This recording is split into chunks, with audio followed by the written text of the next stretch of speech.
O homem perante a vida, capítulo 1. Desobediência às regras da vida. 1. Revolta contra as regras ancestrais da conduta. Sua história. Libertação dos constrangimentos impostos pelo meio cósmico e pela moral cristã. Abandono de toda a disciplina individual, social e racial. Cada qual experimenta o desejo de viver segundo o seu capricho. Esse desejo é natural do homem. Mas nos países democráticos, esse desejo exacerba-se extraordinariamente e acaba por adquirir uma intensidade que se pode classificar de mórbida. Foram os filósofos do século das luzes que introduziram na Europa e na América este culto cego da liberdade. Em nome da razão, lançaram o ridículo sobre as disciplinas tradicionais e deste modo tornaram absurdo ou odioso qualquer constrangimento. E começou então o período final da luta contra as regras a que os nossos antepassados submetiam a sua conduta. Regras que provinham, ao mesmo tempo, da experiência adquirida pela humanidade no decorrer dos milênios e da moral evangélica. Com efeito, a nossa emancipação começou há mais de 400 anos. Todavia, apesar de enorme esforço do século XVIII, só agora ela está prestes a terminar. Por virtude do seu último êxito, está dependente do progresso dos conhecimentos científicos. Para gozarmos de inteira liberdade, seria não só preciso repelirmos as concepções antigas, mas conseguir ainda o domínio do mundo material. E esse domínio só nos podia ser dado pela ciência. Mas como a ciência teve uma infância difícil e lenta, podemos dizer que a sua maturidade é de ontem, e daí a razão porque tanto tempo levou a proclamar a nossa libertação dos hábitos ancestrais da vida e do pensamento. Essa revolta tem uma longa história, que começou na época do Renascimento, a altura em que se deu um acontecimento aparentemente insignificante. O de Copérnico ter mostrado que a Terra, mas não é do que um satélite do Sol. Com essa demonstração, desmoronou-se o mundo de Ptolomeu. A Terra foi desapossada da sua posição preeminente de centro do universo. Foi com razão que a Igreja se impressionou, mas em vão. O processo de Galileu, mas não fez do que exagerar a importância dessa resolução. O mundo de Aristóteles, de São Tomás de Aquino, de Dante, deixava de existir. Que mundo era esse? Era um mundo lógico, completo, cômodo, por onde o homem apenas passava para se preparar para a vida eterna, onde o paraíso e o inferno se encontravam ao nosso alcance. Do mesmo modo que o céu, a terra adquiriu uma perturbadora amplidão. Já Marco Polo tinha revelado ao Ocidente a fabulosa imensidade da Ásia. Perante Cristóvão Colombo, abriu-se um novo mundo. Vasco da Gama descobriu o caminho marítimo para a Índia.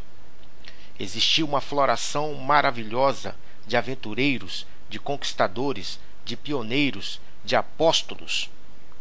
A riqueza da Europa aumentou prodigiosamente e com ela o desejo de conhecer e dominar o mundo material. Começou a era da ciência. Poucos anos antes do advento de Maquiavel, de Copérnico e de Lutero, Gutenberg descobria a imprensa, o que facilitou a rápida difusão das ideias novas. Ao lado das afirmações da filosofia e da religião, apareceu a certeza, dada pela observação sistemática dos fenômenos. A clareza dos conceitos científicos opôs-se à luz desintelectualizada da fé. Deus, os seus anjos, os seus santos, afastaram-se de nós. Começou então a corrosão da armadura que durante tanto tempo mantivera os nossos avós da Idade Média no estado de paz espiritual e social, nunca igualado até essa data. Os ataques de Lutero abalaram profundamente a autoridade da Igreja sobre os indivíduos e sobre os povos. Dividiu-se a cristandade. Formaram-se as nações da Europa e assim foi semeado o grão que depois de alguns séculos de incubação engendraria o caos universal e a guerra entre todas as nações do mundo. De igual modo, os germes da divisão surgiram no seio da consciência individual. O conflito da fé, da filosofia e da ciência lançou a perturbação na alma dos homens do Ocidente. Deixou de haver regra indiscutível para a conduta da vida, e a disciplina moral relaxou-se. Trocou-se a beleza da virtude pela beleza da arte e da poesia. A vontade deixou de se inclinar para o além, limitando o seu esforço à aquisição dos bens terrenos. Como audaciosamente proclama Maquiavel, o alvo da existência deixou de ser Deus para ser o lucro. E assim começou a ascensão das forças econômicas em direção ao poder supremo. No entanto, os antigos costumes não se subverteram imediatamente e de todo modo completo, porque, na verdade, os povos da Europa se encontravam profundamente impregnados de cristianismo. Bem se lembravam ainda de ter construído as catedrais góticas, e o campanário que se levanta acima da aldeia simbolizava uma verdadeira aspiração das comunidades humanas para o divino. Foram precisos alguns séculos para a razão obscurecer a fé. Por outro lado, a dureza da luta pela existência proibia o abandono das regras da conduta indispensáveis à sobrevivência da raça. A tecnologia só lentamente se aperfeiçoou. Todavia, ela inclinava-se cada vez mais para criar condições de vida que permitiam ao homem completar-se segundo os seus caprichos. Ao mesmo tempo, a surda luta da filosofia e da ciência assumiu uma nova acuidade. No setor da matéria inerte triunfou a ciência, criando numerosas máquinas e dando ao homem o domínio da terra. Mas no setor do humano, como quem diz da conduta individual e social, a ciência foi vencida. As construções lógicas do espírito deram lugar aos elementos fornecidos pela observação e pela experiência. As ideologias foram preferidas aos conceitos científicos e à moral religiosa. Pascal foi abandonado na esteira de Descartes. Passou a tornar-se como regra que a clareza de uma ideia é prova de sua veracidade. A partir de então, toda a ideologia lógica, toda a fantasia da inteligência, desde que racional, se afigurou como digna de servir de base à conduta da vida. Ninguém compreendeu que para ser duradoura, a civilização se deve edificar não sobre princípios filosóficos, mas sobre conceitos científicos de ser humano e do seu meio. As tendências simbolizadas por Maquiavel, Lutero e Galileu caminharam obscuramente no espírito dos homens durante muitos anos. Foi só no século XVIII que elas vieram à luz. Neste momento, sob a influência de Voltaire e dos enciclopedistas, surtiram definitivamente o seu efeito. Foi em nome desses símbolos que os Estados Unidos proclamaram sua independência. Então se reconheceu que o poder dos governantes depende do consentimento dos governados e que cada indivíduo pode procurar a felicidade como lhe aprouver. Simultaneamente, a Revolução Industrial estendia-se com rapidez na Inglaterra. Adam Smith expôs sua maneira retumbante no seu livro The Worth of Nations, a nova religião. O homem de negócios transformou-se numa espécie de benfeitor público. Por uma estranha manobra, a liberdade limitada de alguns na aquisição da riqueza foi considerada como condição da felicidade de todos. Também nesta época, Lavoisier fundava a química moderna. Era a aurora da liberdade, da prosperidade e do triunfo da ciência. O futuro abria-se cheio de promessas. Rebentou a Revolução Francesa. O nobre foi substituído pelo burguês e o feudalismo militar pelo feudalismo capitalista. O liberalismo econômico iniciou a sua ascensão, ascensão que continuou de maneira triunfal, desde Waterloo até a Grande Guerra. Durante esse período, a ciência transformava os modos de vida e do pensamento. Por outro lado, a religião mostrava-se incapaz de resistir aos ataques do racionalismo, sob a influência de fatores inextricavelmente entrelaçados, tais como a descristianização, o desenvolvimento da tecnologia, o aumento da riqueza, o conforto, o automóvel, o cinema e a rádio. O tom moral da sociedade baixou cada vez mais.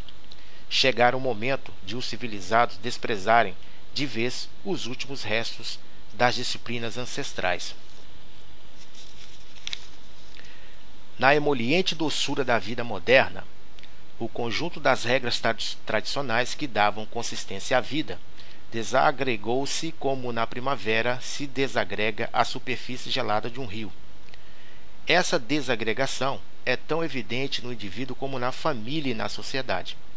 Libertamo-nos do penoso esforço imposto aos nossos músculos, aos nossos órgãos, aos nossos sistemas de adaptação e ao nosso espírito, pela necessidade de arrancar à terra a alimentação diária, pelo perigo da fome, pela dificuldade das comunicações através das florestas, das montanhas e dos pântanos. Já não somos agora obrigados a lutar constantemente contra o frio, o calor, a secura, o vento, a chuva e a neve. Deixamos de ter medo das noites de inverno ou do isolamento nos campos inacessíveis. A ciência diminuiu de modo maravilhoso a aspereza da luta pela vida, de cada vida.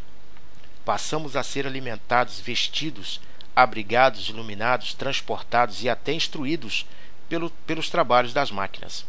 Graças ao progresso da tecnologia, a maior parte dos constrangimentos que nos eram impostos pelo mundo cósmico desapareceu, e com ela também o esforço criador da personalidade exigido por esses constrangimentos. Com a nossa pressa, com que abandonamos essa luta contra o meio, abandonamos também a luta contra nós próprios. Se nos dermos ao trabalho de perguntar se as regras tradicionais da conduta eram ou não necessárias ao triunfo da vida individual e coletiva, emancipamo-nos de toda a disciplina moral. A fronteira do bem e do mal desvaneceu-se no meio do nevoeiro das ideologias, do capricho e dos apetites. Na cidade antiga e na cidade moderna, a moral encontrava-se ligada à religião. Quando os sofistas destruíram na Grécia a crença nos deuses do Olimpo e o medo por eles inspirado, passou cada qual a conduzir-se segundo o seu capricho.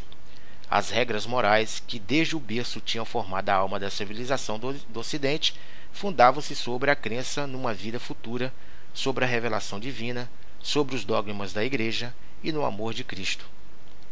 E está bem de ver que elas não sobreviveram ao desaparecimento da fé. Ao mesmo tempo que renunciamos aos preceitos evangélicos, renunciamos também a toda a disciplina interior. As novas gerações ignoram até que tal disciplina tenha existido.